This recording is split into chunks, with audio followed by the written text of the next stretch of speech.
آپ نے اگر کسی بھی جگہ پر کوئی سختی اختیار کی تو وہاں کی جہاں پر دین کو پامال کیا جا رہا تھا. تو گویا یہ بھی یاد رہے کہ یہ جو معاف کرنا ہے یا درگزر کرنا ہے یہ اپنے ذاتی معاملات کے اندر ہونا چاہیے، نہ کہ یہ کہ جہاں پر دین کو پامال کیا جا رہا ہو، یہاں پر دینی شریعت کا کہیں مذاق اڑایا جا رہا ہو تو یہ وہاں کے لیے نہیں ہے، بلکہ وہاں پر خاموش رہنا یا ایکشن نہ لینا وہ بھی ناپسندیدہ شمار ہوتا ہے. رسول اللہ صلی اللہ علیہ وسلم کی پوری زندگی اگر دیکھی جائے تو صبر، تحمل، معاف کرنا، درگزر کرنا، رحم سے عبارت تھی. نہ صرف یہ کہ اپنے ساتھیوں کے لیے آپ کا یہ رویہ تھا بلکہ دشمن کے لیے بھی آپ کا یہی رویہ تھا کہ آپ اس کو اسلام کی طرف آنے کے لیے راہ دیے رکھتے تھے. کوئی کتنا ہی آپ کے ساتھ ظلم کر لے لیکن پھر بھی آپ اس کو دعوت دیتے. اسی طرح اگر آپ کی درگزر کا معاملہ دیکھا جائے تو آپ کی صاحبزادی حضرت زینب رضی اللہ عنہا جو تھیں، ان کے شوہر ابو العاص نے غزوہ بدر کے بعد مدینہ منورہ کے لیے ان کو روانہ کیا. جب قریش مکہ کو ان کی روانگی کا علم ہوا تو انہوں نے حضرت زینب رضی اللہ عنہا کا پیچھا کیا، حتیٰ کہ مقام ذی طویٰ میں انہیں پا لیا. حبار بن اسود نے حضرت زینب رضی اللہ عنہا کو نیزہ مارا جس کی وجہ سے آپ اونٹ سے گر گئیں اور آپ کا حمل ساقط ہو گیا. اب اتنی بڑی اذیت پہنچانے والے شخص کے ساتھ نبی صلی اللہ علیہ وسلم کا سلوک ملاحظہ کیا جائے تو ہم دیکھتے ہیں کہ حضرت جبیر بن مطعم رضی اللہ عنہ فرماتے ہیں کہ جیرانہ سے واپسی پر میں سید عالم صلی اللہ علیہ وسلم کے پاس بیٹھا تھا کہ اچانک دروازے سے حبار بن اسود داخل ہوا. صحابہ کرام رضی اللہ عنہم نے عرض کی کہ یا رسول اللہ صلی اللہ علیہ وسلم، یہ حبار بن اسود ہے. ارشاد فرمایا، میں نے اسے دیکھ لیا ہے. ایک شخص اسے مارنے کے لیے کھڑا ہوا تو آپ صلی اللہ علیہ وسلم نے اشارہ کیا کہ بیٹھ جائے. حبار نے قریب آتے ہی کہا کہ اے اللہ عز و جل کے نبی، آپ پر سلام ہو. میں گواہی دیتا ہوں کہ اللہ تعالیٰ کے سوا کوئی معبود نہیں. میں گواہی دیتا ہوں کہ محمد صلی اللہ علیہ وسلم اللہ کے رسول ہیں. یا رسول اللہ، میں آپ سے بھاگ کر کئی شہروں میں گیا. میں نے سوچا کہ عجم کے ملکوں میں چلا جاؤں. پھر مجھے آپ کی نرم دلی، صلہ رحمی اور دشمنوں سے آپ کا درگزر کرنا یاد آ گیا. اے اللہ کے نبی، ہم مشرک تھے. اللہ تعالیٰ نے آپ کے سبب ہمیں ہدایت دی اور ہمیں ہلاکت سے نجات دی. آپ میری جہالت سے، میری ان تمام باتوں سے جن کی آپ کو خبر پہنچی ہے، درگزر فرما دیجیے. میں اپنے تمام برے کاموں کا اقرار کرتا ہوں اور اپنے گناہوں کا اعتراف کرتا ہوں. رحیم و کریم آقا نبی صلی اللہ علیہ وسلم نے فرمایا، میں نے تمہیں معاف کر دیا. اللہ تعالیٰ نے تم پر احسان کیا کہ اس نے تمہیں اسلام کی ہدایت دے دی اور اسلام پچھلے تمام گناہوں کو مٹا دیتا ہے. کیا خوبصورت جواب ہے. یہاں پر رکھیں ہم سب اپنے آپ کو، ہمارے کسی پیارے کے ساتھ، خاص طور پہ اولاد کے ساتھ یہ سلوک کیا کرنے والا ہمارے سامنے آ جاتا، ہمیں خوب مرچ مسالہ لگا کے خبریں وہ پہنچی ہوئی ہوتی اور حقیقت ہم تک کھل جاتی کہ میری بیٹی کو اس طرح سے اذیت دی گئی ہے، اس کا نقصان پہنچا ہے. صرف اس کا نقصان نہیں ہوا، اس کی نسلوں کا نقصان ہوا کہ اس کا حمل گر گیا ہے اور آنے والا اپنی بات کیے چلا جاتا ہے. آپ اسے بیچ میں کاٹتے نہیں ہیں، آپ اس کی بات سن کے ناگواری اور شکن آپ کے ماتھے پر نہیں آتی، آپ کوئی پچھلا تانا نہیں دیتے، آپ اسے وہ بات یاد نہیں کراتے کہ اب تمہیں خیال آیا ہے تم نے میرے نسلوں کے ساتھ جو سلوک کیا، تم نے میری اولاد کے ساتھ جو سلوک کیا. اب یہاں رکھ کے اپنے آپ کو سوچیں کہ ہم ہوتے تو اس کو کس طرح ڈیل کرتے. کیونکہ سیرت نبی کے ساتھ اگر ہم اپنے آپ کو گروم کریں تو پھر اس میں ہمیں دیکھنا یہ پڑتا ہے کہ آپ جو بھی واقعہ دیکھیں اس میں دیکھیں کہ اگر یہاں میں ہوتی تو میں کیا کرتی، میرا رسپانس کیا ہوتا، میرا ری ایکشن کیا ہوتا. کیونکہ جو عقل مند شخص ہے، جو مومن شخص ہے، جس کا نفس اس کے قابو میں ہے، جس کے اعصاب مضبوط ہیں، وہ جب بھی کسی سے معاملہ کرتا ہے تو وہ ریسپانس کرتا ہے. اور جو بھی شخص کمزور ہے، کمزوری کی انتہا کو پہنچا ہوا ہے، اپنے ایمان میں بھی کمزور ہے، اپنے نفس میں بھی کمزور ہے، تو آپ دیکھیں گے کہ وہ شخص ہمیشہ ری ایکٹ کرتا ہے. ری ایکشن اور رسپانس کے فرق کو سمجھنا بڑا ضروری ہے. اب یہ ہے رسپانس کہ فوکس اس بات پہ کرنا ہے کہ اس وقت بات کیا ہو رہی ہے، نہ کہ اس وقت کی بات سنتے ہوئے ماضی کے ان مظالم میں گم رہنا. جب ہم کسی کی موجودہ کیفیت کو نہیں جان پا رہے ہوتے اور جب وہ بات کر رہا ہو، معافی مانگ رہا ہو، اپنے آپ کو ہمبلی پیش کر رہا ہو یا معذرت کا رویہ اختیار کر رہا ہو تو ہمارا دماغ اس پرانی مظالم کو گننے میں لگا ہوا ہوتا ہے. ہم اس وقت سن ہی نہیں رہے ہوتے وہ بات کیا کر رہا ہے اس وقت. یہاں پہ آپ مکمل طور پر فوکس ہیں کہ اس وقت کیا بات ہو رہی ہے اور کیا مختصر اور خوبصورت آپ نے وائنڈ اپ کیا اس کی بات کو. آپ نے کہا کہ میں نے معاف کیا, اللہ نے تم پر بڑا احسان کیا اور اسلام کی ہدایت تمہیں دے دی, اور فکر مند نہ ہو کہ اللہ تعالیٰ نے جو اسلام قبول کرنے کی سعادت دی تو اس سے پچھلے تمام گناہ آپ کے معاف ہو گئے. بات ٹو دا پوائنٹ, شارٹ اور ختم کیا معاملہ. کیا ایسے شخص کا امیج اس شخص کے اندر کیا بنا ہوگا؟ اور پھر سارا کریڈٹ اللہ کو دینا, تم پر اللہ کا احسان ہو گیا ہے, تم تو بڑے یہ تو معافی مانگنے کی توفیق کا مل جانا, اپنا احساس ہو جانا, یہ بہت بڑی نعمت ہوتی ہے. جس شخص کو اپنے گناہ, اپنے ظلم,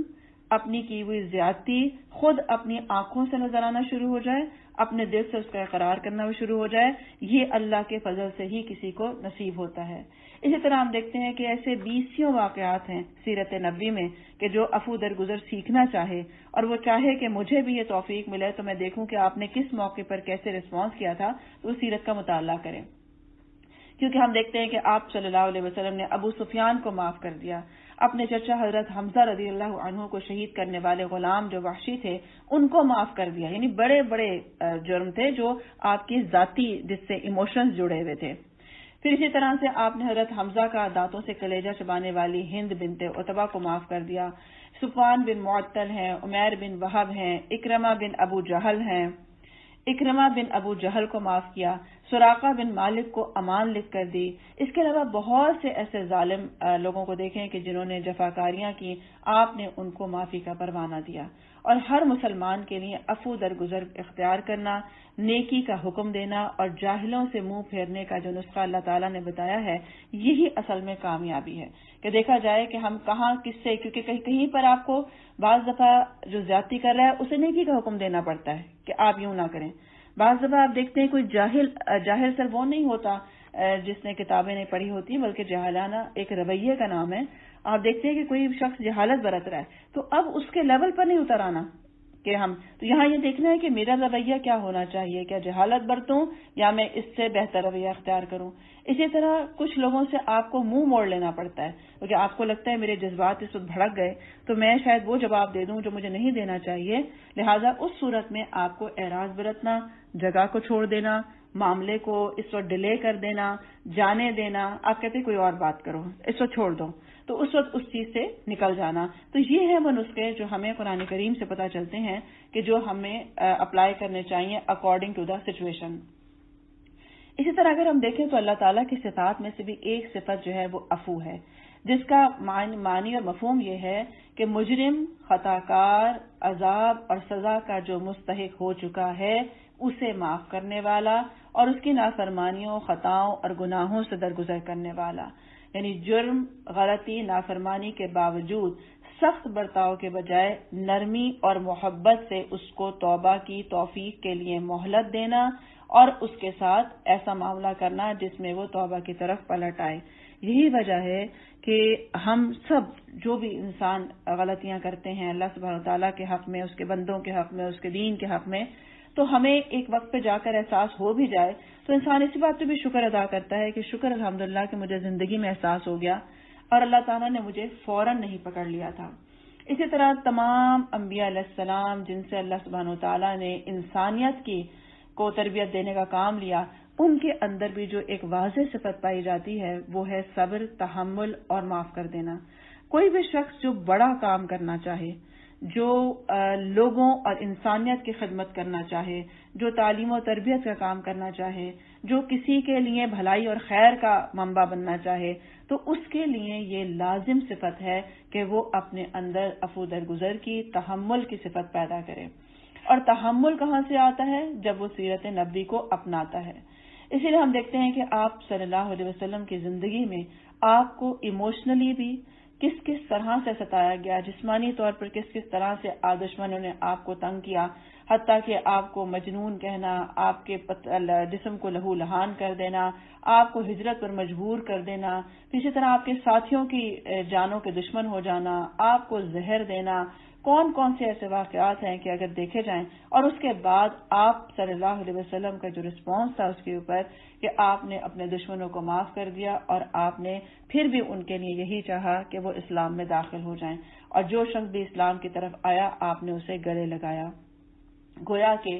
آپ نے جو شخص بھی اسلام کی طرف آتا تھا خود بخود وہ آپ کے اخلاق سے متاثر ہوتا تھا، کیونکہ جو بھی شخص اسلام کی طرف آتا ہے وہ ابھی آپ کے پوری کتابوں کو نہیں جانتا، تفاسیر کو نہیں جانتا، لیکن جو شخص بھی آپ کو دیکھ رہا ہے وہ آپ کو یہی دیکھتا ہے کہ آپ کا اخلاق قرآن ہے۔ گویا ایک مومن کے لیے، ہم سب کے لیے ایک سب سے بڑا سبق یہ ہے کہ ہماری ذات وہ کردار ہو کہ جس میں ہمیں قرآن نظر آتا ہو، ہمیں وہ سیرت نبی کسی کو ہماری ذات کے اندر نظر آتی ہو۔ جب جس طرح کے رسپانس کا موقع آ جائے،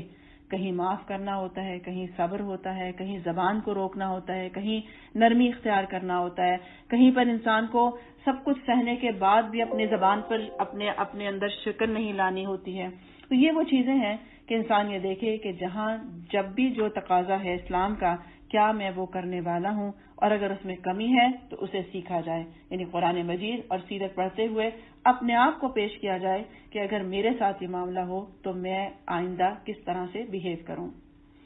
اسی طرح سے ہم دیکھتے ہیں کہ اللہ کے جتنے بھی برگزیدہ بندے گزرے ہیں، انبیاء علیہ السلام کے بعد صحابہ کرام ہیں، پھر ائمہ کرام ہیں، آج بھی جتنی بھی برگزیدہ ہستیاں ہیں آپ ان کو دیکھیں گے کہ ان کے اندر اپنے فطری طور پر اپنے غصے کو کنٹرول کرنے کی غیر معمولی صلاحیت پائی جاتی ہے۔ یعنی غصہ ایک فطری عمل ہے جس کی وجہ سے معاشرے میں آپ دیکھیں کہ خون خرابہ بھی ہوتا ہے، قتل و غارت بھی اسی وجہ سے ہے، دشمنیاں بھی اسی وجہ سے ہیں، سب کچھ اسی وجہ سے ہے۔ لیکن شریعت نے ان سارے فسادات کو روکنے کا ایک ہی نسخہ بتایا کہ عفو درگزر سے کام لیا جائے۔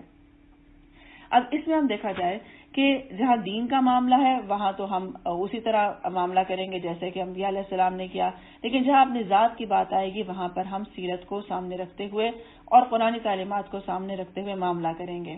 پھر اسی طرح سے حضرت عبداللہ بن عمر بن عاص سے روایت ہے کہ نبی صلی اللہ علیہ وسلم نے ممبر پر تشریف فرما ہو کر فرمایا، تم مخلوق پر رحم کرو، اللہ تم پر رحم فرمائے گا، اور تم لوگوں کو معاف کر دو، اللہ تمہیں معاف کر دے گا۔ سمپل سا اصول ہے، جو آپ اللہ اور اس کے رسول کے ساتھ جو کیے ہوئے وعدے ہیں جب اس پر عمل کریں گے تو پھر وہ بھی آپ اس کو سچا پائیں گے، کیونکہ جب اللہ سبحانہ وتعالیٰ خود کہہ رہے ہیں کہ معاف کر دو تو بات ختم ہو گئی کہ آپ معاف کر دیں۔ کیوں کر دیں؟ اس کی ڈیل یہ ہے کہ اللہ آپ کو معاف کر دیں۔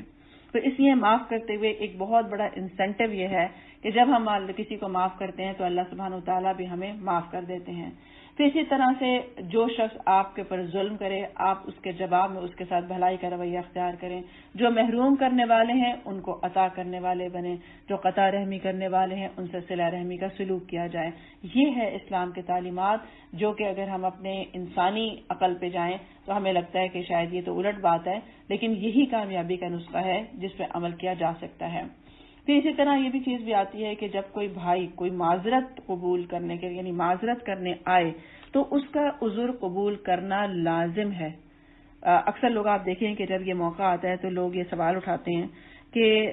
دو خاندانوں میں رنجش ہے، ہم تو معافی مانگ رہے ہیں لیکن دوسرا شخص معاف کرنے کو تیار نہیں ہے، تو ایسی صورت میں کیا ہوگا؟ تو یہ یاد رکھیے کہ جو شخص معاف نہیں کرتا، جیسے کہ ابھی کہا گیا کہ جو تم لوگوں کو معاف کر دو اس لیے تاکہ اللہ تمہیں معاف کر دے، تو وہ کیسے اللہ سے امید رکھتا ہے کہ اسے معاف کر دیا جائے گا؟ کیونکہ ایک اللہ کا حکم ہے کہ معاف کر دیا جائے جو معافی چاہتا ہو۔ تو آپ کا کام ہے کہ آپ معافی مانگ لیں، باقی اگر کوئی شخص معاف نہیں کرتا تو یہ اس کا اپنا معاملہ ہے۔ ہمارے ذمے صرف اتنا ہی تھا کہ اگر مجھ سے کوئی قصور ہو جائے تو میں اللہ کے حق میں بھی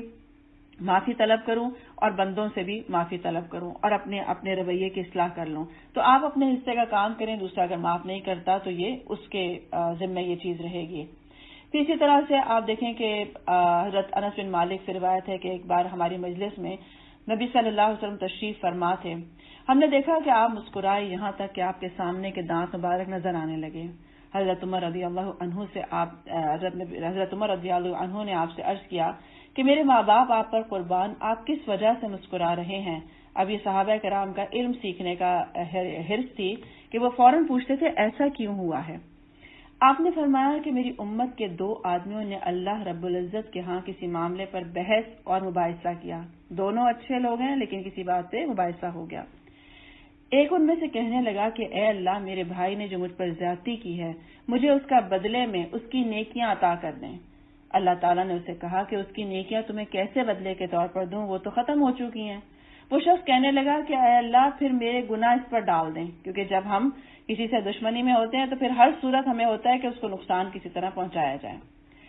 یہ بات کہتے ہوئے آپ صلی اللہ علیہ وسلم کی آنکھیں بہہ پڑیں، آپ روئے، پھر فرمایا بے شک وہ دن بہت بڑا دن ہے، اس دن لوگ یہ چاہیں گے کہ ان کے گناہ ان سے ہٹا کر دوسروں پر ڈال دیے جائیں۔ پھر آپ نے فرمایا کہ اللہ تعالیٰ نے اس نیکیاں طلب کرنے والے شخص سے فرمایا آنکھ اٹھاؤ اور دیکھو۔ اس نے آنکھ اٹھائی اور کہا اے میرے رب، میں سونے کے شہر اور سونے کے محلات دیکھ رہا ہوں جسے موتی جڑے ہوئے ہیں، یہ کسی نبی کے لیے ہیں یا کسی صدیق یا کسی شہید کے لیے ہیں؟ اللہ تعالیٰ نے فرمایا یہ اس کے لیے ہے جو اس کی قیمت ادا کر دے۔ وہ شخص کہنے لگا اس کی قیمت کون ادا کرے گا؟ اللہ تعالیٰ نے فرمایا کہ تو اس کا مالک ہو سکتا ہے۔ وہ شخص پوچھنے لگا وہ کیسے؟ اللہ تعالیٰ نے فرمایا کہ اگر تو اپنے بھائی کو معاف کر دے تو تو اس کا مالک بن سکتا ہے۔ وہ شخص کہنے لگا اے میرے رب، میں نے اپنے بھائی کو معاف کیا۔ اللہ تعالیٰ نے فرمایا اپنے بھائی کا ہاتھ پکڑ اور جنت میں داخل ہو جا۔ آپ صلی اللہ علیہ وسلم نے اس واقعے کو آیت کی تفسیر کے طور پر ذکر فرمایا کہ جس کا ترجمہ یہ ہے کہ اللہ تعالیٰ سے ڈرو اور باہمی صلح صفائی سے معاملات طے کر لو، بے شک اللہ تعالیٰ مسلمانوں کے درمیان صلح کرانے والے ہیں۔ یعنی اللہ سبحانہ و تعالیٰ چاہتے ہیں کہ معاشرہ جو ہے وہ آپس میں جڑ کے رہے، لوگ ایک دوسرے کے بھائی بھائی بن کر رہیں۔ حتیٰ کہ آپ دیکھیں کہ سوکنوں کے لیے بھی لفظ حدیث میں بہن کا استعمال ہوا ہے، یعنی کوئی بہن جو ہے اپنی بہن کے لیے طلاق کا مطالبہ نہ کرے۔ یعنی بعض دفعہ ہوتا ہے نا کہ جب دوسری شادی ہو رہی ہوتی ہے تو کہا جاتا ہے کہ جی پہلی کو طلاق دو پھر ہم شادی کریں گے، تو اس میں اس کے لیے لفظ بہن کا استعمال کیا جاتا ہے، حالانکہ یہ ایک ایسا رشتہ ہے کہ جسے برداشت کرنا مشکل ہوتا ہے۔ تو یہ ہے اسلام کا رویہ، یہ ہے معاف کرنے کی جزا کہ وہ مہر دکھا کے اللہ سبحانہ و تعالیٰ نے دو کا جو تھا معاملہ صاف کیا کہ اس کو معافی مل جائے اور اس کو بھی مل جائے۔ تو یہ جو ون ون کی سچویشن ہوتی ہے بیسیکلی یہ اصل ریکوائرڈ ہے، اور اس کے لیے ضروری ہے کیونکہ کچھ ہم غلطیاں کرتے ہیں تو کوئی اور ہمیں معاف کر دے، اور کچھ کوئی اور کرتا ہے تو ہم اس کا معاف کر دیں۔ اس لیے اللہ سبحانہ وتعالیٰ کے آگے چلتے پھرتے یہ بات کہتے رہا کریں کہ اللہ میرا حق جس جس کے ذمے ہے، کسی مردہ یا کسی زندہ کے ذمے ہے، میں نے اسے معاف کیا، تو بھی اسے معاف کر دے اور مجھے بھی معاف کر دے، اور مجھے اصلاح کر دے میری کہ میں اس کے حق سے زیادہ ادا کرنے والا ہوں۔ یا اللہ مجھے محسن لوگوں میں شامل کر لے۔ میری وجہ سے کسی کے قبر کو تنگ نہ کرنا، میری وجہ سے کسی کو جہنم میں نہ ڈالنا، میری وجہ سے کسی کی زندگی یا کسی کی موت تنگ نہ کرنا۔ جب آپ چلتے پھرتے یہ دعا کرتے رہیں گے اللہ سے، تو اللہ سے امید ہے کہ اللہ تعالیٰ کسی اور کے دل میں بھی ہمارے لیے ایسے ہی رحم ڈال دے اور وہ بھی ہمیں ایسے غائبانہ معاف کر دے جس کا حق ہمارے ذمہ بنتا تھا لیکن ہم ادا نہیں کر سکے، کسی بھی وجہ سے ادا نہیں کر سکے، غفلت تھی یا کوئی دل کی تنگی تھی یا فرصت نہیں تھی یا احساس نہیں تھا، جو بھی وجہ تھی، تو اللہ کے لیے کیا مشکل ہے کہ اللہ سبحانہ وتعالیٰ ہمیں بھی معاف کر دے۔ لہٰذا زندگی میں جو دلوں میں نفرت ہے، لڑائی جھگڑے ہیں، انتقامی کارروائیاں ہیں، ایک دوسرے کے لیے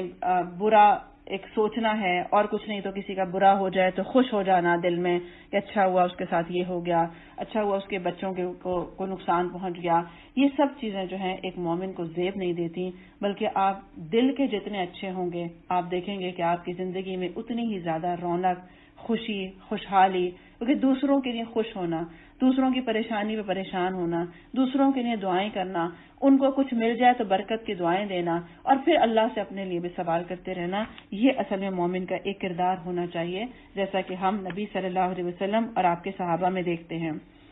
ہم دیکھتے ہیں کہ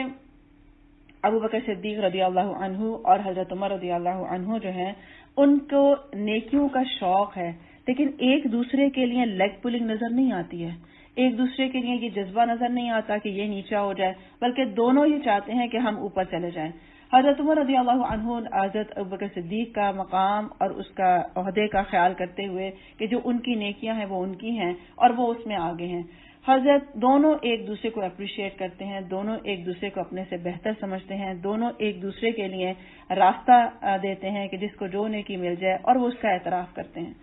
جب ہمارے دلوں میں دوسروں کی خوبیوں کا اعتراف آ جائے گا، آپ دیکھیں خود بخود انسان کا دل کھلنا شروع ہو جائے گا. پھر آپ کو اپنے گرد بہت سے حسین لوگ نظر آنا شروع ہوں گے کہ کیسے قابل اور اچھے لوگ آپ کے گرد ہیں، ورنہ آپ کے دل میں وہ جو تنگی آتی ہے وہ لوگوں کو آپ سے دور کرنے کا، کیونکہ وہی بات زبان پہ بھی آ جاتی ہے، وہ باعث بنتی ہے. حضرت اسامہ بن زید رضی اللہ عنہ بیان کرتے ہیں کہ رسول اللہ صلی اللہ علیہ وسلم عبداللہ بن ابی جو کہ منافقین کا سردار تھا اور اس نے بہت آپ کو اذیتیں دی تھیں، اس کی بیماری میں اس کی عیادت کو تشریف لے گئے. کہاں لے گئے؟ اپنے دشمن، اسلام کے دشمن، جو سب سے بڑا دشمن ہے، جس نے اسلام اور مسلمانوں کو نقصان پہنچایا. جیسے اس کی بیماری کا پتہ چلا تو آپ اس کی عیادت کے لیے تشریف لے گئے. اب یہ وہ بیماری تھی جس میں وہ مر گیا تھا. پھر جب آپ اس کے پاس آئے تو سمجھ گئے کہ اب یہ مر جائے گا. آپ نے اسے فرمایا، میں تمہیں یہودیوں کے ساتھ محبت رکھنے سے منع کیا کرتا تھا. بہت اہم بات ہے. جہاں ہماری محبتیں ہوتی ہیں، ہمارے اخلاق، ہمارے کردار، ہماری چیزیں وہی بننا شروع ہو جاتی ہیں. جس شخص کو ہم تعظیم کی نظر سے دیکھتے ہیں، جس کو ہم لیڈر مانتے ہیں، جس کو ہم اپنا آئیڈیل بناتے ہیں، ہماری عادات وہی ہوتی ہیں. آپ نے فرمایا، میں تمہیں یہودیوں کے ساتھ محبت رکھنے سے منع کرتا تھا. اور وہ اس وقت بھی گستاخی سے باز نہ آیا اور بولا، اسد بن زرارہ ان سے نفرت کرتا تھا تو پھر کیا ہوا؟ وہ بھی تو مر گیا. پھر جب عبداللہ بن ابی مر گیا تو اس کا مسلمان بیٹا رسول اللہ صلی اللہ علیہ وسلم کی خدمت میں حاضر ہوا اور عرض کیا کہ اے اللہ کے نبی صلی اللہ علیہ وسلم، میرا باپ عبداللہ بن ابی وفات پا گیا ہے. آپ مجھے اپنی قمیض عنایت فرمائیں کہ میں اسے اس کا کفن دے دوں. اس پر آپ نے اپنی قمیض اتار کر اس کو عنایت کر دی. سبحان اللہ. یہ ہے عفو درگزر کہ اگر کچھ کہہ دیا تھا تو نہ سمجھ تھا، پتہ نہیں ہے، عقل نہیں ہے اگر کہہ دیا، لیکن اگر مجھے موقع ملے اس کے ساتھ بھلائی کرنے کا تو میں اپنی عقل، اپنے فہم، اپنے اخلاق کے مطابق معاملہ کروں. پھر انہوں نے نبی صلی اللہ علیہ وسلم سے درخواست کی کہ اس کی نماز جنازہ بھی پڑھا دیجیے. اس پر آپ اٹھ کھڑے ہوئے تاکہ جا کر اس کی نماز جنازہ پڑھائیں، مگر حضرت عمر رضی اللہ عنہ نے اٹھ کر آپ کا کپڑا پکڑ لیا اور عرض کیا، اے اللہ کے رسول، آپ اس منافق کی نماز جنازہ پڑھا رہے ہیں، حالانکہ اللہ نے آپ کو اس کی نماز جنازہ پڑھانے سے منع فرمایا ہے. آپ نے فرمایا، اللہ نے مجھے پڑھنے یا نہ پڑھنے کا اختیار دیا ہے، کیونکہ اس نے فرمایا ہے کہ اے نبی، تم ان کے لیے بخشش مانگو یا نہ مانگو، اگر تم ان کے لیے 70 بار بھی بخشش مانگو گے تو بھی اللہ انہیں معاف نہیں کرے گا، لہٰذا میں اس کے لیے 70 بار سے زیادہ بخشش مانگوں گا. حضرت عمر رضی اللہ عنہ نے عرض کیا کہ وہ تو منافق ہے. اس کے باوجود رسول اللہ صلی اللہ علیہ وسلم نے اپنے فطری عفو درگزر کی بنا پر اس کی نماز جنازہ پڑھا دی. اس پر اللہ تعالیٰ نے یہ آیات نازل فرما دی تھی کہ آئندہ ان میں سے جو کوئی مرے اس کی نماز جنازہ تم ہرگز نہ پڑھنا اور نہ کبھی اس کی قبر پر کھڑے ہونا. گویا کہ اس کے بعد سے یہ اجازت ختم ہو گئی تھی کہ منافقین کی نماز جنازہ نہیں پڑھی جا سکتی ہے. لیکن یہاں پر دیکھنے والا کردار یہ ہے کہ نبی صلی اللہ علیہ وسلم حتی الامکان کیونکہ لوگوں کے لیے حریص تھے، ان کے خیر خواہ تھے، حتیٰ کہ آپ کی دشمنی بھی کوئی دلوں کے اندر کی دشمنی نہیں تھی، بلکہ بظاہر جو شخص آپ کے ساتھ کر رہا ہوتا تھا آپ کو تکلیف ضرور محسوس ہوتی تھی، لیکن آپ اسے بد دعائیں نہیں دیتے تھے، آپ اس کے لیے کوئی ایسا برا سوچتے نہیں تھے، نہ اسے مروانے کی پلاننگ نہیں کرتے تھے، نہ اسے قید میں ڈلوانے کے ارادے رکھتے تھے، بلکہ آپ کا کیا تھا کہ حتیٰ کہ اس کے مرنے کے بعد بھی آپ کے اندر جو ایک تکلیف تھی اس کے لیے وہ محسوس ہوتی ہے.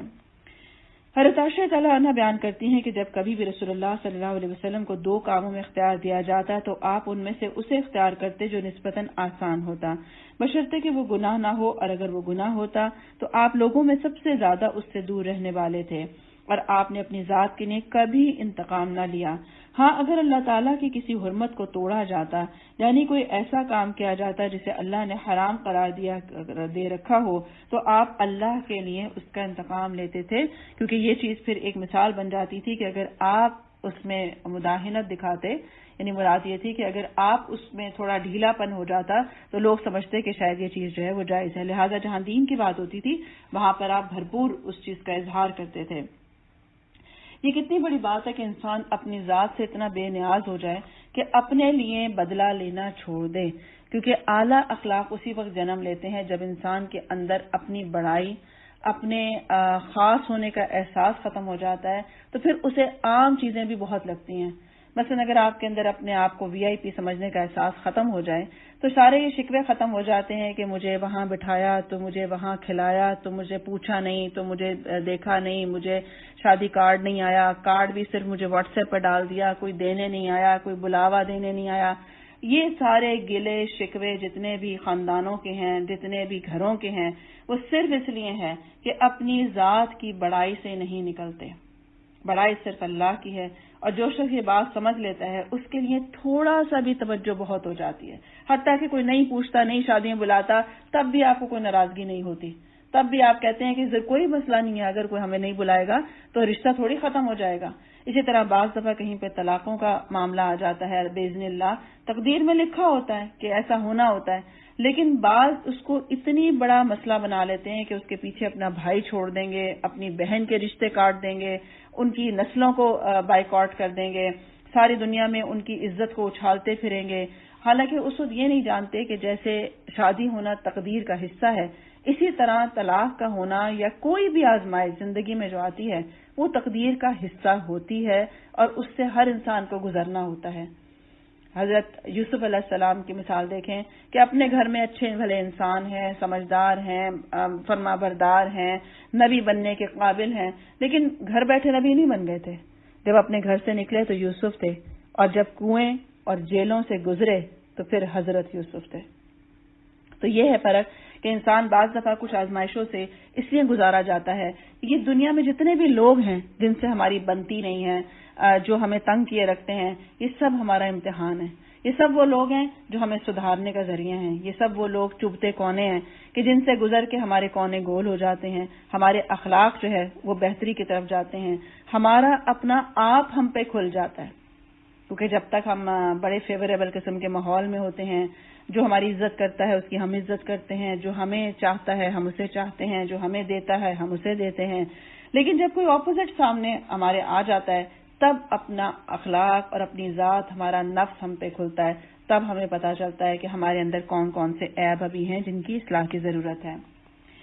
حضرت انس بن مالک کہتے ہیں کہ میں رسول اللہ صلی اللہ علیہ وسلم کے ساتھ چل رہا تھا، آپ ایک موٹے حاشیے والی نجرانی چادر اوڑھے ہوئے تھے۔ ایک اعرابی آپ کے پاس آیا اور آپ کی چادر کو بڑے زور سے کھینچا، یہاں تک کہ میں نے دیکھا کہ اس کے بہت زیادہ کھینچنے کے باعث آپ کے شانے کی ایک طرف چادر کے کنارے سے نشان پڑ گیا۔ پھر اس اعرابی نے کہا، مجھے اللہ کے اس مال میں سے دلائیے جو آپ کے پاس ہے۔ اس پر آپ اس کی طرف متوجہ ہوئے، اور نہ صرف یہ کہ آپ نے اسے اس کی بے ادبی پر ڈانٹا نہیں، بلکہ آپ مسکرا دیے اور اسے کچھ دیے جانے کا حکم بھی صادر کر دیا۔ تو یہ ہے اصل میں رسپانس کو سیکھنے کا طریقہ۔ اب یہ کیسے ممکن ہے؟ جب ہم یہ واقعہ پڑھتے ہیں تو ہم کہتے ہیں امپاسبل۔ اپنے آپ کو رکھیں، اگر ہم ہوتے یہاں تو ہمارا رسپانس کیا ہوتا یا ری ایکشن کیا ہوتا؟ ہم ادب سکھاتے، ہم اسے ڈانٹ پلاتے، ہم اسے تمیز اس وقت سکھانے کی کوشش کرتے، کیا کرتے؟ تو اور یہاں کیا ہوا؟ یہی وہ فرق ہے کہ قرآن مجید پڑھنے کے بعد بھی ہم کیوں نہیں بن پاتے ہیں متقی مخلص مومن، کیونکہ ہم قرآن تو پڑھتے ہیں لیکن جب عمل کا وقت آتا ہے ہم وہاں سیرت نبی کے مطابق معاملہ نہیں کرتے۔ اب یہاں ہم ہوں تو ہم کہیں گے امپاسبل ہے کہ ایسے تکلیف دینے والے کے ساتھ ہم مسکرا دیں۔ کیسے مسکرا دیے؟ وجہ یہ تھی کہ آپ پوری سیرت کو اٹھا کے دیکھیں، آپ کی کامیابی میں ایک بہت بڑا ہاتھ یہ تھا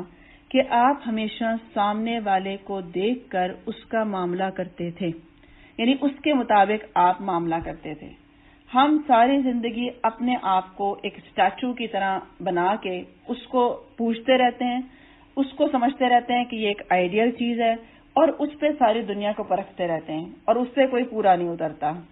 اسی لیے جب ہم دیکھتے ہیں کہ آپ صلی اللہ علیہ وسلم نے جب آپ پیچھے مڑے تو تکلیف دینے والا وہاں پہ ابو بکر نہیں تھے، وہاں پر جو تھا اعرابی تھا، بدو تھا۔ اس کو دیکھتے ہی آپ ایک دم سمجھ گئے کہ اچھا آپ ہیں، اٹس اوکے، کیونکہ آپ کے کلچر میں، آپ کے ایریا میں کسی کو متوجہ کرنے کے لیے اسی طرح ابے اوئے کر کے کپڑا کھینچ کے بات کی جاتی ہے۔ ابھی آپ وہ نہیں ہیں جو مجلس رسالت میں بیٹھ کر آپ نے ادب آداب سیکھے ہوں یا آپ کو بات کرنے کا طریقہ آتا ہو، لہٰذا اس کی سچویشن کو سمجھتے ہوئے آپ مسکرا دیے کہ اٹس اوکے، اگر آپ ہیں تو پھر ٹھیک ہے، کوئی مسئلہ نہیں ہے، کوئی میں نے مائنڈ نہیں کیا۔ یہ اتنی بڑی ٹپ ہے اگر ہم سیرت میں دیکھیں کہ آپ جب بھی سامنے والے کو دیکھ کے معاملہ کریں گے تو آپ کا غصہ ٹھنڈا ہو جائے گا، آپ کے جذبات کنٹرول میں آ جائیں گے، آپ ریئلائزیشن کی طرف آ جائیں گے کہ اگر اس نے یہ کیا ہے تو ٹھیک ہی کیا ہے، کیوں؟ اس کی سمجھ ہی اتنی ہے، اس کو اتنی عقل ہے، اس کا بیک گراؤنڈ یہ ہے، اس کو مینرز نہیں ہے، کوئی بات نہیں، اس کو مینرز نہیں، کسی نے بتایا ہی نہیں تھے۔ پھر اسی طرح یہ اس کا سٹائل ہی ہے بات کرنے کا، مثلا کچھ لوگوں کا سٹائل ہوتا ہے کہ جب بات کرتے ہیں لگتا ہے تانا دے رہے ہیں، کچھ لوگوں کا سٹائل ایسا ہوتا ہے جب بات کرتے ہیں لگتا ہے جھگڑا کر رہے ہیں۔ تو کچھ چیزوں کو جب آپ ریئلائز کر لیتے ہیں تو پھر اس شخص کو اسی طرح لیں جیسا وہ ہے، یعنی آپ بعض دفعہ کچھ لوگوں پہ کام کرتے ہیں وہ بہتر ہو جاتے ہیں، کچھ پہ کام کرتے ہیں وہ ساری عمر ویسے رہتے ہیں، تو ان کو اسی طرح آپ قبول کر لیں گے تو آپ کے اپنے پرسکون رہنے کے لیے بہت یہ امپورٹنٹ ہے کہ یہ شخص ہے ہی ایسا۔ اسی لیے ہم دیکھیں نا، ہم کچھ لوگوں پہ جلتے کڑتے زندگی گزارتے رہتے ہیں اور یہ ایسا کیوں ہے، اس کو سمجھ کیوں نہیں ہے، یہ میرے ساتھ ایسا کیوں ہے، آپ سمجھ لیں کہ اس کا رویہ ایسا ہے اور بس جانے دیں، پھر اس کو جانے دیں۔ حضرت جابر بن عبداللہ بیان کرتے ہیں کہ ہم نجد کے غزوے میں رسول اللہ صلی اللہ علیہ وسلم کے ساتھ تھے۔ جب دوپہر کا وقت آیا تو آپ ایک ایسی وادی میں تھے جہاں کانٹے دار درخت بہت زیادہ تھے۔ اب بس آپ ایک درخت کے نیچے اترے اور اس کے سائے میں آرام فرمانے لگے اور اپنی تلوار کو لٹکا دیا۔ لوگ بھی ادھر ادھر متفرق ہو کر درختوں کے سائے میں آرام کرنے لگے۔ ہم اسی حالت میں تھے کہ آپ نے ہمیں پکارا، ہم آئے تو دیکھا کہ ایک بدو آپ کے سامنے بیٹھا ہے۔ آپ نے بتایا کہ میں سو رہا تھا، یہ میرے پاس آیا اور میری تلوار لے کر مجھ پر سونت لی۔ میں جاگا تو یہ ننگی تلوار سونتے میرے سر پر کھڑا تھا۔ یہ کہنے لگا، اب آپ کو مجھ سے کون بچائے گا؟ میں نے کہا، اللہ۔ تو اس نے تلوار کو نیام میں کر لیا اور پھر بیٹھ گیا اور اب یہ بیٹھا ہوا ہے۔ حضرت جابر بیان کرتے ہیں کہ آپ نے اس شخص کو کوئی سزا نہیں دی، حالانکہ وہ آپ نعوذ باللہ آپ کی جان لینے آیا تھا، اس کے باوجود ریلیکس ہو کے وہ آپ کے سامنے بیٹھا ہوا ہے اور آپ نے کچھ نہیں کہا، نہ صحابہ کو کچھ کہا، نہ اسے کچھ کہا۔ یہ ہے وہ چیز کہ how to handle myself. ہم ساری زندگی دوسروں پہ کام کرتے ہیں، اس کو سمجھ آ جائے، اس کو سدھار آ جائے، اس کو مینرز سیکھ لے، اس کو تمیز آ جائے، یہ کچھ پڑھا لکھا ہو جائے، جبکہ سب سے زیادہ محنت انسان کو اپنے اوپر کرنے کی ضرورت ہوتی ہے کہ مجھے ہر سچویشن میں ایک رسپانس کرنا بھی سیکھنا پڑے گا، اور یہ سیکھنے سے آتا ہے، یہ خود بخود نہیں آتا۔ جو جتنا قرآن اور حدیث کا مطالعہ کرتا ہے اسے ایک دم وہ بات یاد آ جاتی ہے کہ مجھے رسپانس کیا کرنا ہے۔ اب یہاں پر آپ دیکھیں کہ جب وہ کہہ رہے ہیں کہ مجھے کون بچائے گا، تو آپ کو مجھ سے کون بچائے گا؟ اب ہم ہوتے تو کیا کرتے، کیا کہتے ہیں؟ ذرا اپنا اپنا جواب سوچیں۔ میں ہوتی تو کیا کہتی؟ پینک ہو جاتی، سمجھ لیتی دل میں اب جان تو نہیں بچنی، اب تو گئے، کیونکہ اب تو یہ پورا قادر ہو چکا ہے۔ میں شور مچاتی، اپنے ساتھیوں کو ورغلاتی کہ اس کی گردن اڑا دو، کیونکہ یہ آج نہیں ہے، یہ کل بھی یہی کرے گا، مجھے بہت اچھی طرح پتا ہے اس کا، یہ دیکھنا یہ ضرور آئے گا۔ ہم بدگمانی کرتے، مستقبل کی خبریں دیتے۔ کیا کرتی میں جب یہاں ہوتی؟ اور پھر اب اپنے آپ کو پیش کریں سیرت نبوی پہ کہ یہ جو فرق ہے ہمارے نفس کا اور سیرت نبوی کا، اس کو ہمیں میٹ کرنا ہے، اپنے علم کو اس طرح سے عمل میں لانا ہے کہ آہستہ آہستہ یہ فرق مٹتا چلا جائے کہ میں وہی ہوں جو سیرت کہتی ہے۔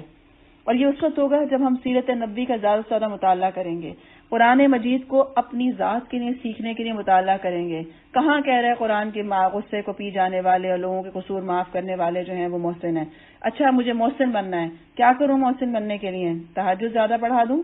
1000 کی تسبیح کروں؟ نہیں، کیا کروں؟ اپنے جذبات کو کنٹرول کرنا سیکھیں، زبان کو کنٹرول کرنا سیکھیں، ری ایکشنز کو بہتر کرنا سیکھیں، اپنے سامنے والے کو سمجھنے کی کوشش کریں، اس کی پوزیشن کو سمجھیں، تب جا کے آپ جو کچھ بھی کریں گے پھر وہ ہوگا جو کہ ہم سے ایک مومنانہ رویہ چاہتا ہے۔ تو آپ نے اتنے ریلیکس ہو کے کہا، کیونکہ آپ کا ایمان، آپ کا توکل جو تھا وہ ایٹ ونس وہی جواب آتا ہے جو آپ کے اندر ہوتا ہے، جس کو آپ پریکٹس کیے رکھتے ہیں۔ تو آپ نے یہاں کہا کہ اللہ بچائے گا اور کون بچائے گا، اور یہی چیز اس کے جو تھا متاثر ہونے کے لیے کافی تھی۔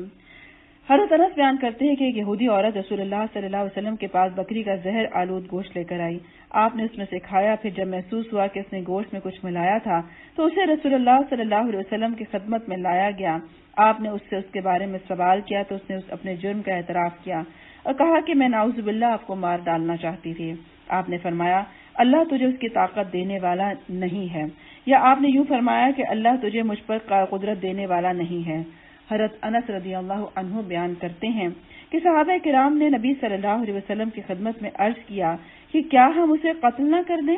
آپ نے فرمایا نہیں۔ حضرت انس بتاتے ہیں کہ میں اس زہر کے اثر کو ہمیشہ آپ کے مسوروں میں پاتا رہا تھا، لیکن آپ نے جب آپ سے پوچھا گیا کہ آپ کا ذاتی بدلہ ہم ان سے لے لیں تو آپ نے منع کر دیا، کیونکہ جو جادو کیا گیا تھا آپ کے اوپر، اس وقت بھی آپ نے یہی کہا تھا کہ جب جادو کرنے والوں کا پتہ چل گیا کہ انہوں نے کیا ہے، کیونکہ اللہ تعالیٰ نے آپ کو بتا دیا تھا کہ وہ جادو کہاں ہے اور نکال کے اس کو زائل بھی کیا گیا، تو پھر کہا گیا کہ کیا ہم ان کو سزا دیں جنہوں نے جادو کیا؟ تو آپ نے کہا نہیں، جب اللہ تعالیٰ نے میری رہنمائی کر دی ہے کہ وہ جادو پتہ چل گیا ہے اور ہمیں فلق و ناس سکھا دی گئی ہیں، تو میں اپنی ذات کے لیے بدلہ نہیں لینا چاہوں گا۔ تو یہ بڑے حوصلے والے کام ہے جو بڑے بڑے ان لوگوں کے حصے میں آتے ہیں جو اپنے ایمان کو مستقل پریکٹس کرتے ہیں۔ یعنی ایمان ہم کہتے ہیں نا، کیسے استقامت آئے، کیسے تحمل آئے، کیسے حلم آئے، بردباری آئے۔ اب یہ لفظ بڑے وہ لگتے ہیں نپے تلے سے۔ اب بردباری کیا چیز ہے؟ برد ہوتا ہے اٹھانا اور بار ہے بوجھ، کسی کے جاہلانہ رویے، غلط رویے کا بوجھ خود اٹھا لینا، نرمی کے ساتھ، تحمل کے ساتھ، اچھے اخلاق کے ساتھ کیا اس نے، لیکن آپ اس کا بوجھ اٹھائے ہوئے ہیں، لیکن آپ کے اوپر جو ہے اس کے اثرات نہ آ رہے ہوں۔ تو یہ اللہ سبحانہ وتعالیٰ ہر مومن میں جو ہے یہ بات پیدا کرنا چاہتے ہیں، اسی لیے ہمیں بار بار یہ قصے بیان کیے گئے ہیں کہ انبیاء علیہ السلام کیسے تھے۔ حضرت عبداللہ بیان کرتے ہیں کہ گویا میں رسول اللہ صلی اللہ علیہ وسلم کو دیکھ رہا ہوں جب آپ انبیاء میں سے ایک نبی کا قصہ بیان فرما رہے تھے جنہیں ان کی قوم نے مارا تھا تو اپنے منہ سے خون پہنچتے جاتے تھے اور اس گستاخ اور ظالم قوم کے لیے بد دعا کرنے کے بجائے یہ دعا کرتے جاتے تھے، اے میرے رب میری قوم کو بخش دے، بے شک یہ جانتے نہیں ہیں۔ اور حالت کیا تھی کہ لہان تھے، ان کا خون نکل رہا تھا اور یہ کہتے جاتے تھے ان کو معاف کر دیجیے گا، ان کو پتہ نہیں ہے۔ تو اگر آپ صرف ایک جملہ سیکھ لیں، یعنی جب آپ کے ساتھ کوئی بد اخلاقی کرے یا کوئی ایسا کرے رویہ، تو آپ اپنے آپ سے یہ کہیں کوئی بات نہیں، اللہ تعالیٰ اسے بھی معاف کرے، جو میری غلطی ہے مجھے معاف کرے، اور اگر اس کی ہے تو اسے معاف کرے، کوئی بات نہیں، یہ جانتا نہیں ہے، اسے پتہ نہیں ہے، یہ جو جہالت برت رہا ہے، اس جہالت کا اگر اس کو احساس ہوتا تو کبھی کرتا اس چیز کا، کیونکہ انسان جب ہوش میں آتا ہے، ان جذبات سے جب نکلتا ہے تو ہر عقل مند آدمی، ہر جو نارمل انسان بھی ہے، اسے احساس ہو جاتا ہے کہ مجھ سے غلطی ہو گئی ہے، لیکن بس انسان کو سے بعض دفعہ شیطان وہ کام کروا لیتا ہے جو وہ نارمل حالات میں کرنا نہیں چاہ رہا ہوتا۔ تو اس لیے لوگوں کو مارجن دیتے ہوئے کہ کوئی بات نہیں ہے، اللہ تعالیٰ اس کو بھی اصلاح کر دے اور میری بھی اصلاح کر دے، اور پھر جب حالات بہتر ہوں تو نارمل طریقے سے دوسرے سے بات کی جا سکتی ہے، ڈسکشن کی جا سکتی ہے، کہا جا سکتا ہے کہ مجھے آپ کی وہ بات اس طرح نہیں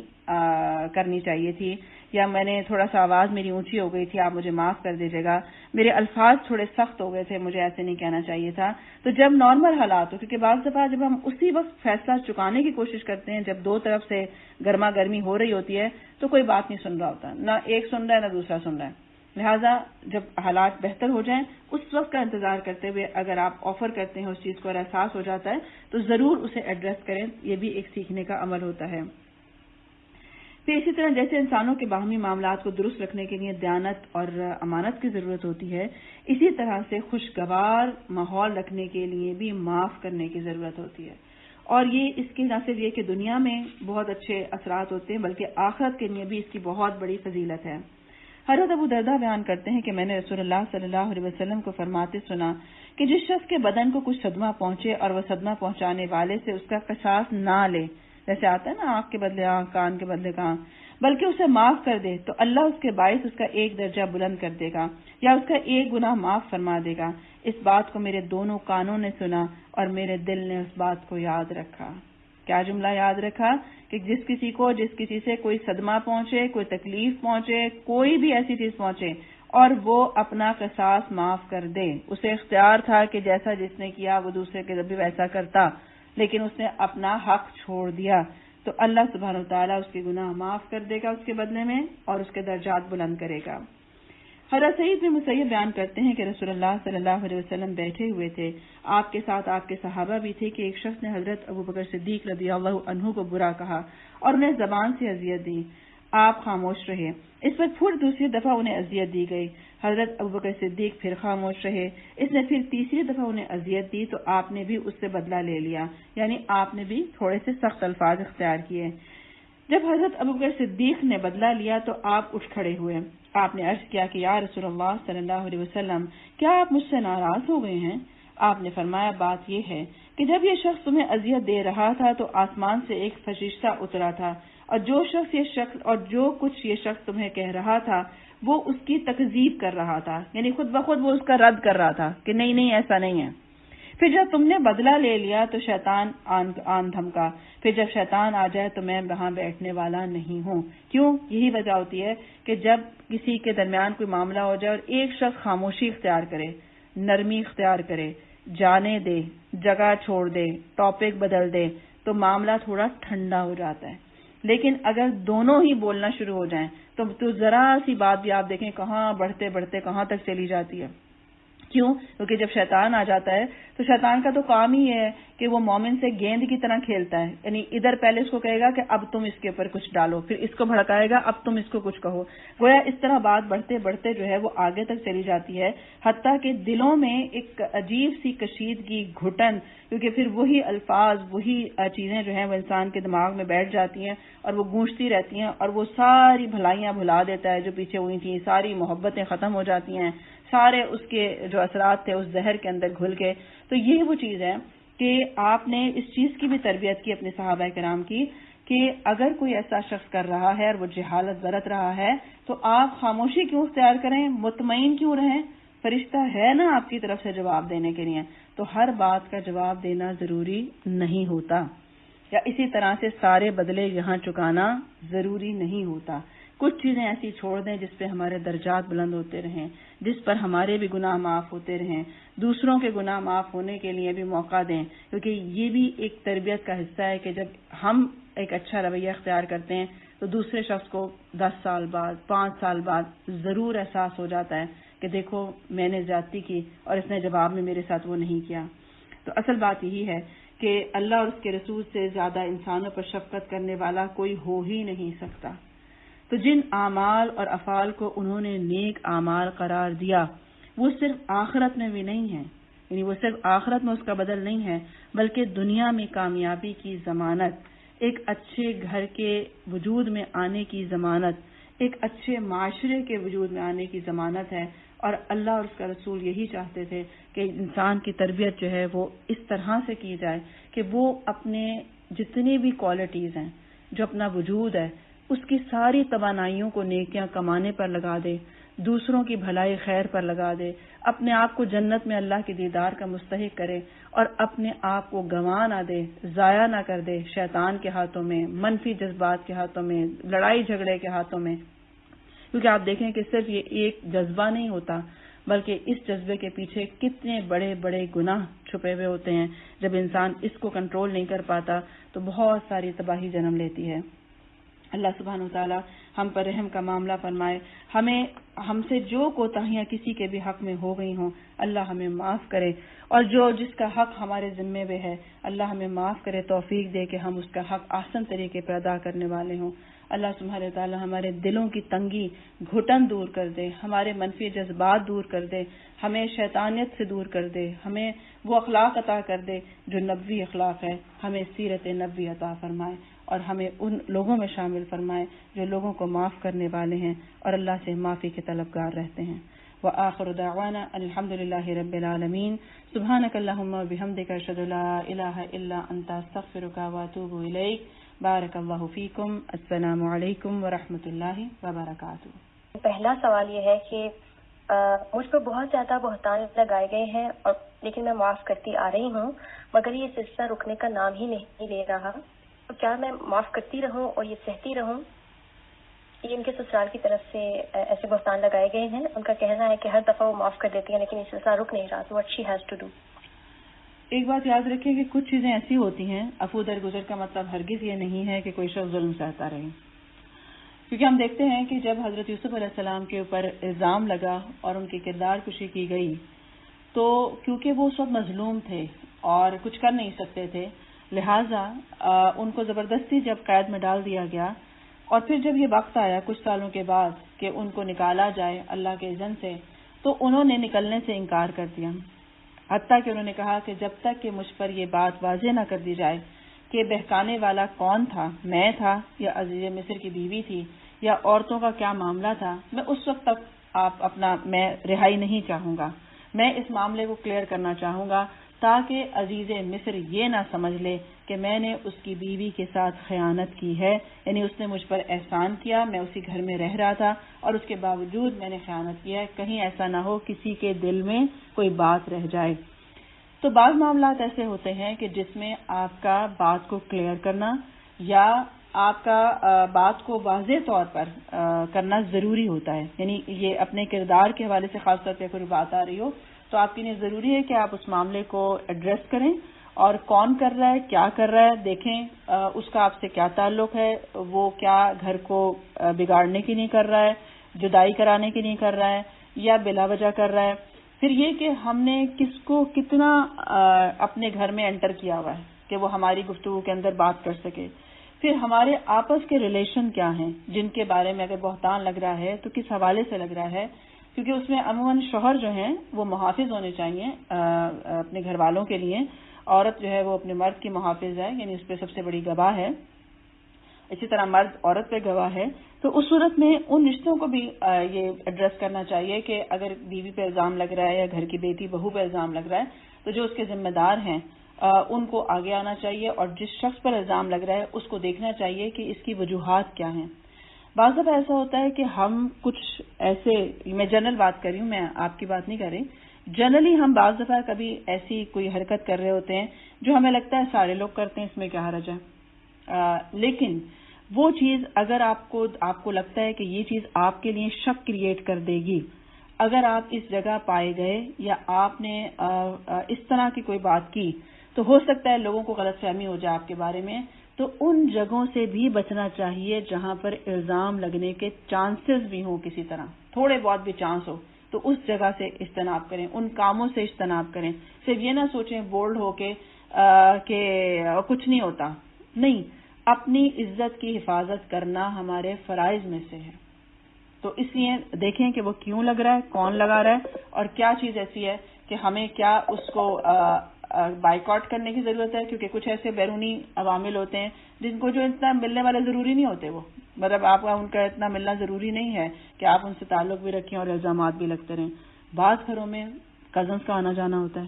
آپ بہت فیئر ہوتے ہیں لیکن ہسبینڈ یا کسی اور کو پسند نہیں ہوتا، تو اسی لیے میں نے کہا ان مقامات سے بھی بچیں جو بہتان کو جنم دینے والے ہیں۔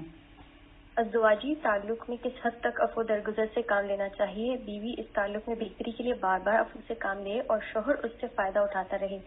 اللہ کی حدود کو توڑ کر بیوی کا ذہنی سکون برباد کرے تو اس کو کیا کرنا چاہیے؟ میرا خیال ہے جو میں نے ابھی جواب دیا ہے اس میں ان کی بات کا جواب بھی آ جاتا ہے کہ ظلم سہنے میں اور عفو درگزر کرنے میں فرق ہوتا ہے،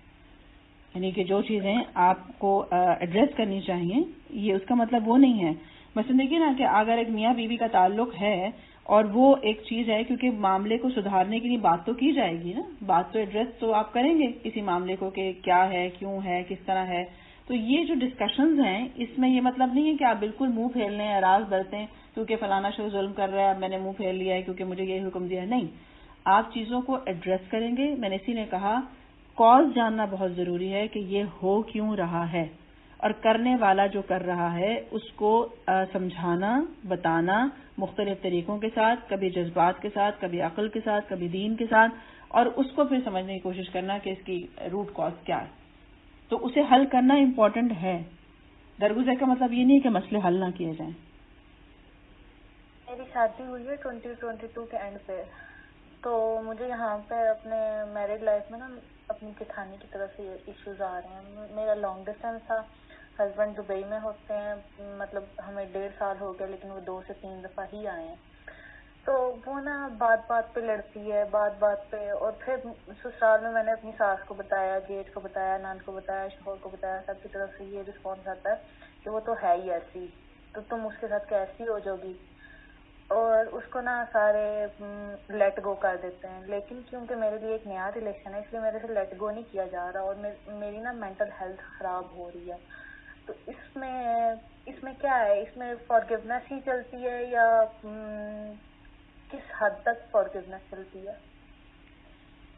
دیکھیے کچھ لوگوں سے نا ابھی ہم نے کہا کہ عفو درگزر کی بنیاد یہ ہے کہ خوشحال معاشرے کو جنم دیا جائے، گھر میں خوشحالی دی جائے۔ کچھ لوگوں سے کم ملنے سے خوشحالی آتی ہے، کچھ لوگوں سے کبھی کبھی ملنے سے آتی ہے، کچھ لوگوں سے ہر وقت ملنے سے آتی ہے، اور کچھ لوگوں سے تعلق رکھتے ہوئے محتاط رہنے سے آتی ہے۔ تو کچھ رشتے وہ ہوتے ہیں جیسے کہ ابھی آپ نے ذکر کیا ہے، ان لوگوں سے محتاط رہنا چاہیے۔ مثلا آپ دیکھیں کہ کہاں جا کے آپ کا ذہنی سکون خراب ہو رہا ہے۔ مثلا یہ کہ وہ کیونکہ جٹھانیوں دیورانیوں میں بعض جگہ وہاں پہ یہ ہوتا ہے کہ وہ پرانے قصے اپنے سناتی رہتی ہیں کہ تمہارے ساتھ جو کچھ ہو رہا ہے نا، میرے ساتھ بھی یہ بہت کچھ ہوتا تھا، میری ساس تو ایسے کرتی تھیں، فلانا ہے، یہ خاندان ایسا ہے، فلانا ہے۔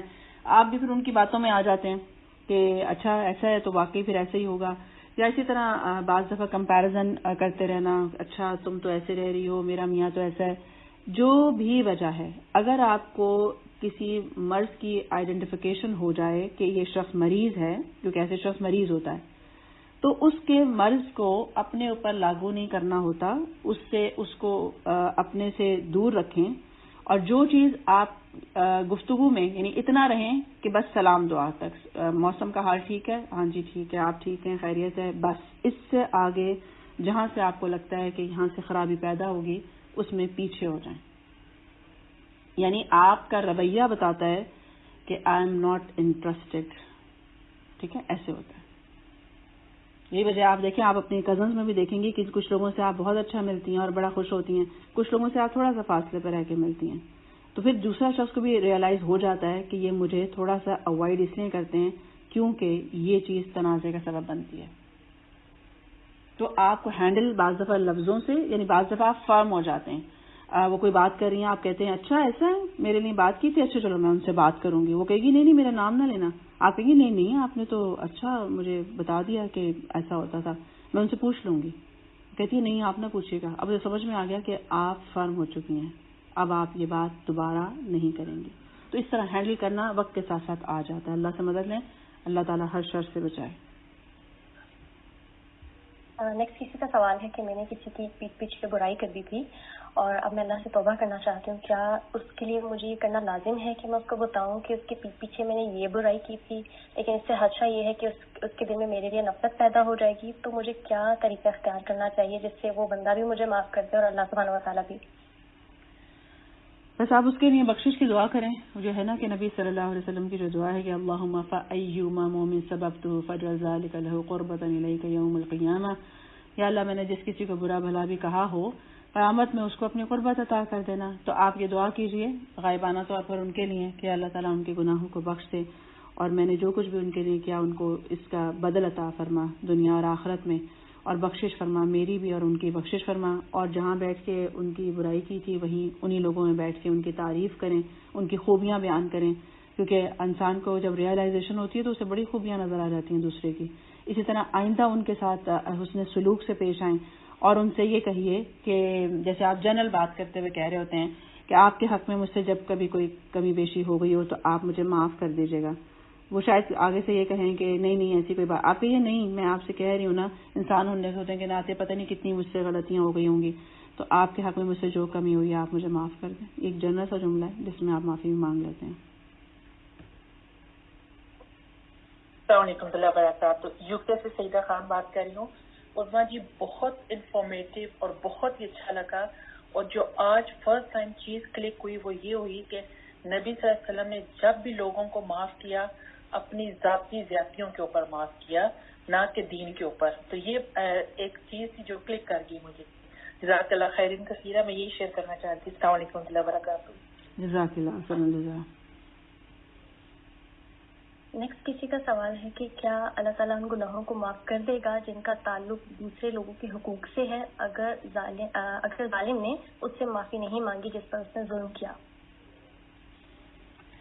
ٹھیک ہے، اللہ جس کو معاف کرے گا نہیں کرے گا یہ تو ہم کبھی بھی پریڈکٹ نہیں کر سکتے، یعنی اس کا ظالم مظلوم سے کوئی تعلق ہی نہیں ہے، کیونکہ بعض دفعہ مظلوم ساری زندگی اپنے آپ کو مظلوم سمجھتا رہتا ہے اور پتہ چلتا ہے کہ وہی ظالم تھا۔ تو اس میں تو یہ بات ہے کہ اللہ سبحانہ وتعالیٰ سے توفیق مانگتے رہنا چاہیے اور ظالم کی بھی رہنمائی کرتے رہنا چاہیے۔ یعنی بعض دفعہ آتا ہے نا کہ تم مدد کرو، ظالم کی بھی مظلوم کی بھی، تو پوچھا گیا کہ ہم ظالم کی تو مدد کرتے ہیں، مظلوم کی تو مدد کرتے ہیں، ظالم کی کیسے کریں؟ تو کہا گیا اس کو ظلم سے روک کے۔ تو بعض دفعہ ظلم کرنے والے کو کوئی شخص یہ بتاتا ہی نہیں ہے کہ آپ جو یہ عمل کر رہے ہیں یا زبان استعمال کر رہے ہیں یا رویہ اختیار کیے ہوئے گھر میں خاندان میں یہ ظلم ہے، اسی طرح بعض دفعہ تانے دیتے رہنا، ساس بہو کی چاہے ہوں، لیکن اٹھتے بیٹھتے نظر رکھنا، اٹھتے بیٹھتے آئے گئے کو سناتے رہنا،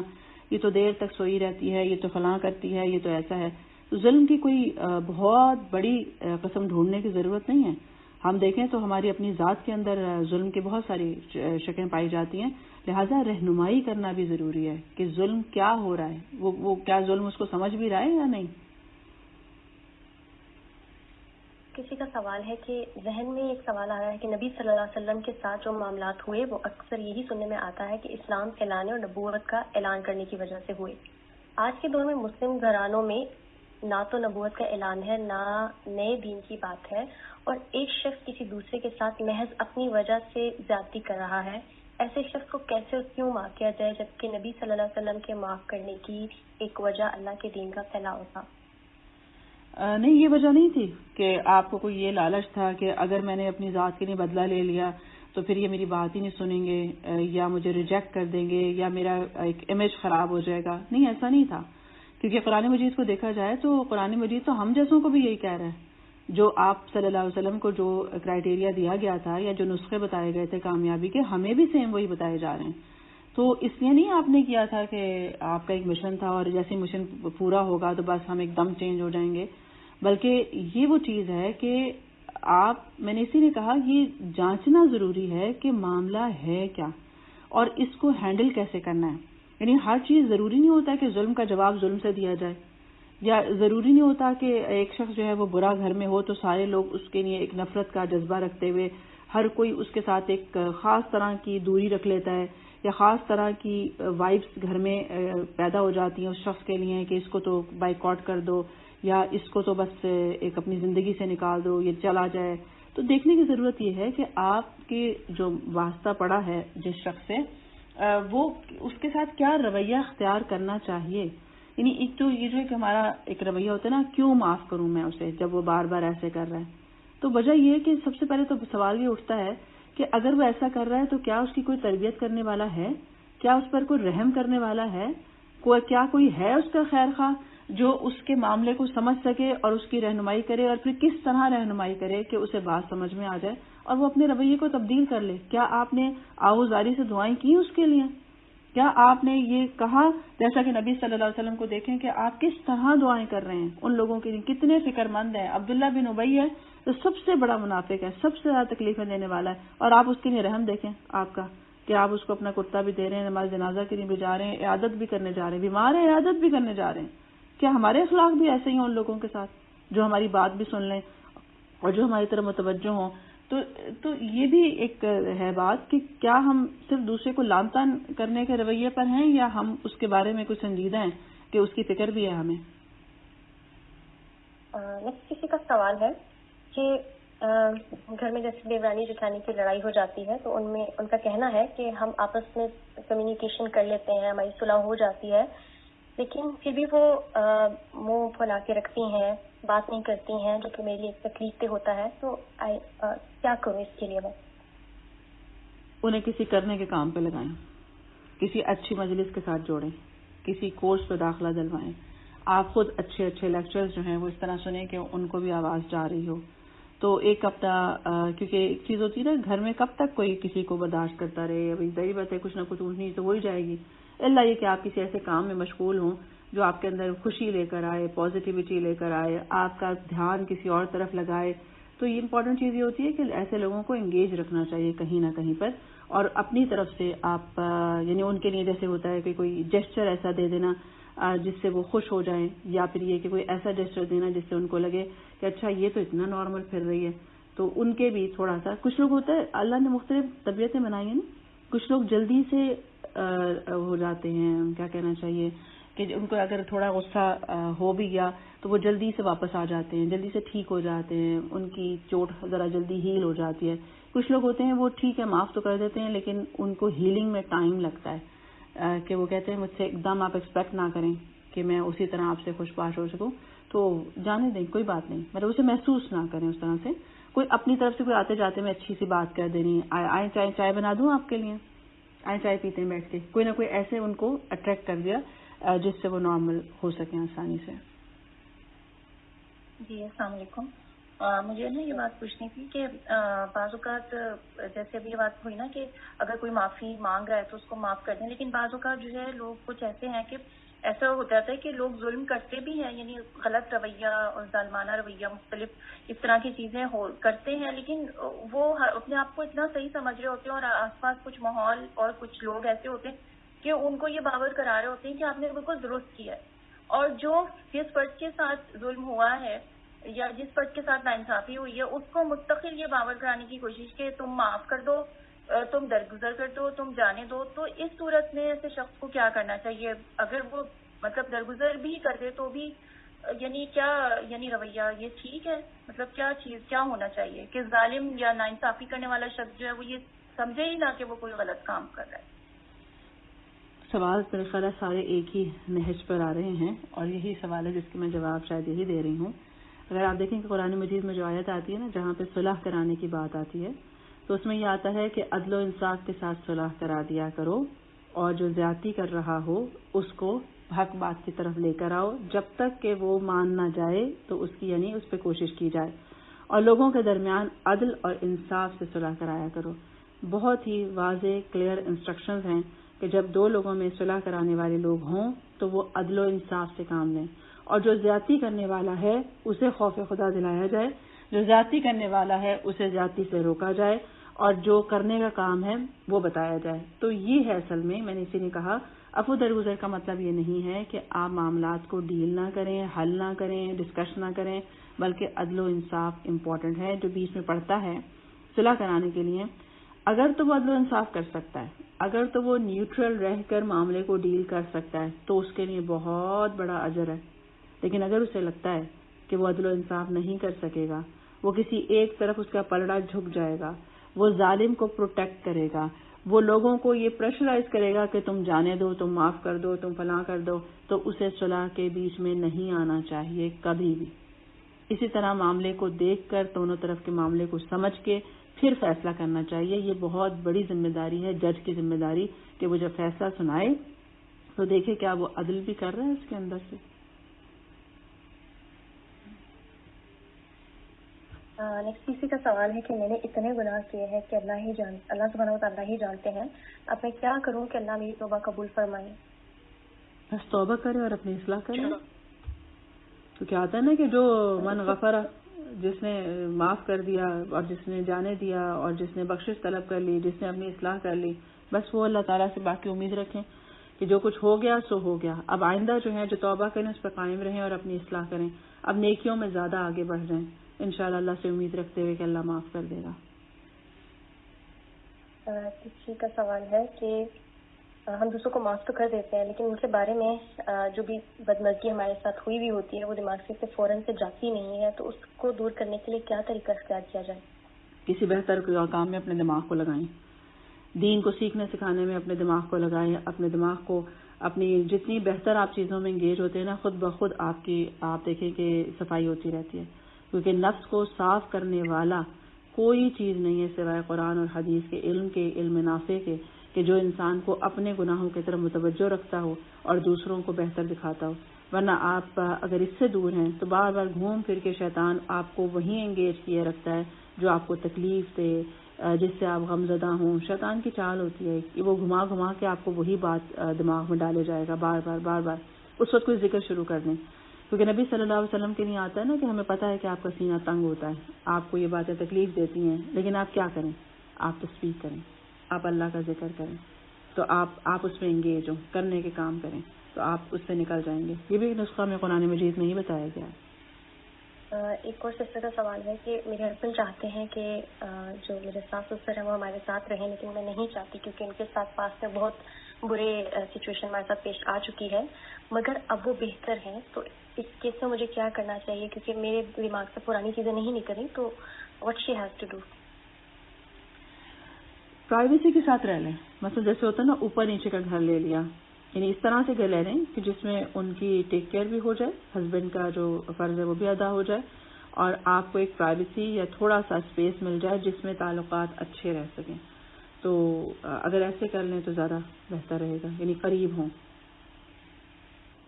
جی السلام علیکم. میرا ایک کوشچن یہ ہے کہ میری اور نا جیٹھانی کی اسی طرح میری بھی اسٹارٹنگ میں جب شادی ہوئی تو میرے اور ان کے جو ہے نا تعلقات تھوڑے خراب ہو گئے، بٹ الحمدللہ اب ٹھیک ہے. بٹ جو چیز میں نے ان میں نوٹ کی اور اپنے اندر بھی نوٹ کی تو ان میں یہ تھی کہ نا وہ ہر چیز کو فوراً ایک تو کمپیریزن کرتے ہیں اور وہ ریلیٹ کرتے ہیں کہ تمہارے ساتھ اچھا کر دیا تو میرے ساتھ اچھا نہیں کرتی، حالانکہ دونوں کے ساتھ ہمارے ساتھ سیم برتاؤ ہے. لیکن اب یہ ہے کہ اب میں پاکستان سے باہر ہوں، سعودی آ گئی ہوں، اب میں چاہ رہی ہوں کہ میں ان کے لیے گفٹ وغیرہ بھیجوں، بٹ میرے ہسبینڈ بھی چاہتے ہیں، لیکن میری مدر ان لا منع کر رہی ہیں کہ وہ پھر یہی کہے گی کہ شاید ان کے پاس بہت پیسہ آ گیا ہے، حالانکہ وہ بھی نارمل ہے اور ہم بھی نارمل ہیں، ہم نہیں ہیں اتنے بھی. لیکن میں چاہتی ہوں کہ میں اب جیسے عید آ رہی ہے، رمضان آ رہا ہے، میں ان کے لیے گفٹ بھیجوں، تو میں کیا کروں؟ اور یہ چیز میں نے ایکسیپٹ کی ہے کہ وہ ریلیٹ کرتی ہیں، وہ کمپیریزن بھی کرتی ہیں، لیکن پھر ٹھیک ہو جاتی ہیں خود ہی. تو مجھے اس کے بارے میں تھوڑا گائڈ کریں پلیز. اچھا، آپ اس میں یہ کیجیے کہ دیکھیے تحفہ تو دینا ہی چاہیے، یعنی ہے، لیکن کچھ لوگ عادتاً ایسے ہوتے ہیں نا، یوزلی جو خاص طور پہ آپ دیکھیں ہر شخص نہیں لیکن عموماً جو بڑی ہوتی ہیں جٹھانیاں وہ نئے آنے والے سے تھوڑا انسیکیور سا ہونے لگتی ہیں اور کمپیریزن پہ شروع کر دیتی ہیں. کمپیریزن تو فساد کی جڑ ہے. یعنی زندگی میں ایک بس اصول اگر اپنا لینا کہ اپنی زندگی جئیں، باقی جو جیسا ہے اس سے اپنے آپ کو کمپیریزن کرنا چھوڑ دیں. تو آپ سب سے اپنا سارا فوکس آپ کے اپنے اوپر جب ہوگا نا تو آپ گرو کر سکتے ہیں. اس صورت میں آپ ایک تو یہ کہ آپ ان سے بات کرتے ہوئے جب آپ فون پہ بات کریں تو آپ ان سے پوچھ لیجیے گا کہ آپ کو یہاں سے کچھ چاہیے تو بتائیے گا، اگر آپ کو لگتا ہے کہ وہ ایسی ہیں کہ وہ ایک ریئلسٹک بات کریں گی تو، کیونکہ ورنہ ہوتا ہے کچھ لوگوں سے آپ پوچھ لیں تو وہ ایک ایسی مہنگی چیز آپ کو بتا دیتے ہیں کہ جو آپ پورا نہیں کر سکتے. اگر تو یہ ایسا ہے، اور اگر ایسا نہیں ہے تو کوئی بھی نارمل سا گفٹ جس میں ان کو یہ امپریشن نہ آئے کہ آپ شاید آپ کے پاس مال و دولت بہت تھا اس لیے آپ نے یہ اتنی مہنگی چیز خرید لی اور میں تو افورڈ ہی نہیں کر سکتی تھی. تو گفٹ بھی ہمیشہ دوسرے کی اور اپنے کی دونوں کی ایک حیثیت کو دیکھتے ہوئے دینا چاہیے تاکہ دوسرے شخص کو بھی احساس کمتری محسوس نہ ہو. آپ دے دیجئے، مناسب طریقے سے دے دیجئے اور پھر سب کو ہی دے دیجئے تاکہ یہ نہ لگے کہ اچھا خاص میرے لیے لائے تھے. جیسے ہوتا ہے نا ساس کو بھی دے دیا، آپ کے لیے میں ان کے لیے لے رہی تھی، میں نے سوچا آپ کے لیے بھی لے لوں. تو اس کا مطلب یہ تھا کہ میں اپنے لیے لے رہی تھی تو آپ کے لیے بھی لے لیا. ایک جنرلائز کر دیں اس بات کو. کسی کا سوال ہے کہ کچھ لوگ جب ان سے معافی مانگی جاتی ہے تو وہ بالکل معاف نہیں کرتے، نہ ہی معاف کرنا ان کی نیت ہوتی ہے، لیکن جتنی بھی دفعہ آپ معافی مانگے وہ آگے سے آنسر نہیں ہوتا ہے، تو ان کے معاملے میں کیا کیا جائے؟ وہ معاف نہیں کرتے، یہ معافی مانگ رہے ہیں. جی اس کے ساتھ کچھ آپ نے برائی کر دی، اب آپ معافی مانگ رہے ہیں لیکن وہ معاف کرنا نہیں چاہ رہے آپ کو. جی میں نے کہا نا کہ آپ دیکھیں اپنا رویہ درست کریں. بعض لوگ معافی اس طرح مانگتے ہیں جیسے کہ ادھار چکا رہے ہیں، اور دوسرا بعض دفعہ معافی مانگتے ہیں اور پھر اگلے دن پھر وہی کام کر رہے ہوتے ہیں. تو یہ بھی بہت ضروری ہوتا ہے کہ جو آپ معافی مانگ رہے ہیں اس کا انداز کیا ہے، اور دوسرا یہ کہ آپ کیا واقعی اصلاح کی نیت سے معافی مانگ رہے ہیں اور آپ دوبارہ یہ حرکت نہیں کریں گے، یہ آپ کا ارادہ ہے یا آپ کا رویہ شو کرتا ہے. اور دوسری بات یہ کہ اگر ایسا ہے اور پھر کوئی معاف نہیں کرتا تو پھر اس کو جانے دیں. بس آپ اپنے طور پہ اچھے سے اچھا کرتے رہیں اور اس چیز سے بچیں جو دونوں میں فساد پیدا کرتی ہے یا جس سے ان کو تکلیف ہوتی ہے.